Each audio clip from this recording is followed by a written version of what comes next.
മുൻ സർക്കാരിനെ താറടിക്കാൻ സർക്കാർ പണം. PRD പരസ്യം വൻ വിവാദത്തിലേക്ക്. പബ്ലിക് റിലേഷൻസ് വകുപ്പിനെ ഉപയോഗിച്ച് മുൻ UDF സർക്കാരിനെ പരിഹസിക്കാനും താറടിക്കാനും സർക്കാർ നടത്തിയ നീക്കം വലിയ രാഷ്ട്രീയ ഭരണതല വിവാദങ്ങൾക്ക് വഴി തുറക്കുന്നു. സർക്കാരുകൾക്ക് തുടർച്ചയുണ്ടെന്ന ജനാധിപത്യ തത്വങ്ങളെ കാറ്റിൽ പറത്തി ഖജനാവിലെ പണം ഉപയോഗിച്ച് രാഷ്ട്രീയ എതിരാളികളെ വേട്ടയാടുന്നത് അസാധാരണമാണെന്ന് രാഷ്ട്രീയ നിരീക്ഷകർ ചൂണ്ടിക്കാട്ടുന്നു. ഭരണമാറ്റമുണ്ടായാൽ ഇത്തരം നീക്കങ്ങൾക്ക് കൂട്ടുനിന്ന ഉദ്യോഗസ്ഥർ മറുപടി പറയേണ്ടി വരുമെന്നും അവർക്ക് പണിയുറപ്പാണെന്നും പ്രതിപക്ഷം പരസ്യമായി മുന്നറിയിപ്പ് നൽകി. വ്യാഴാഴ്ച രാവിലെ പ്രമുഖ പത്രങ്ങൾ വായിക്കാനെടുത്ത വായനക്കാർ ഒന്നാം പേജിലെ വാർത്ത കണ്ട് അമ്പരന്നു. ഇന്നു മുതൽ ലോഡ് ഷെഡിംഗ് എന്നതായിരുന്നു പ്രധാന തലക്കെട്ട്. KSRTC പൂട്ടുന്നു, ട്രഷറി കാലി തുടങ്ങിയ നെഗറ്റീവ് വാർത്തകൾ നിറഞ്ഞ പേജ് 10 വർഷം മുമ്പുള്ള തീയതി വെച്ച് പുനഃസൃഷ്ടിച്ചതായിരുന്നു. അടുത്ത പേജിൽ ഇതിനെയെല്ലാം പിണറായി സർക്കാർ തിരുത്തി എന്ന അവകാശവാദവും നിരത്തി.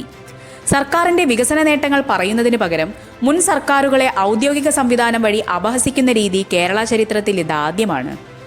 PRDയെ എത്രത്തോളം അധഃപതിപ്പിക്കാം എന്നതിന്റെ ഉദാഹരണമാണ് ഈ പരസ്യമെന്ന് പ്രതിപക്ഷ നേതാവ് VD സതീശൻ തിരുവനന്തപുരത്ത് പറഞ്ഞു. നാട്ടുകാരുടെ നികുതിപ്പണം ഉപയോഗിച്ച് CPM തിരഞ്ഞെടുപ്പ് പ്രചാരണം നടത്തുകയാണ്.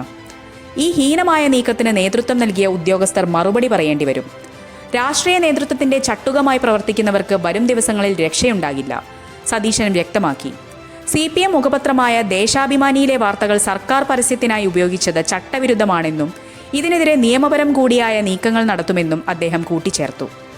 മുൻ മുഖ്യമന്ത്രി ഉമ്മൻചാണ്ടിയെ മരിച്ച ശേഷവും CPM വേട്ടയാടുകയാണെന്ന് AICC general secretary KC Venugopal ആരോപിച്ചു. തകർന്ന പ്രതിച്ഛായ വീണ്ടെടുക്കാൻ ജനങ്ങളുടെ പണം ഉപയോഗിച്ച് കള്ളപ്രചാരണം നടത്തുകയാണ് സർക്കാർ.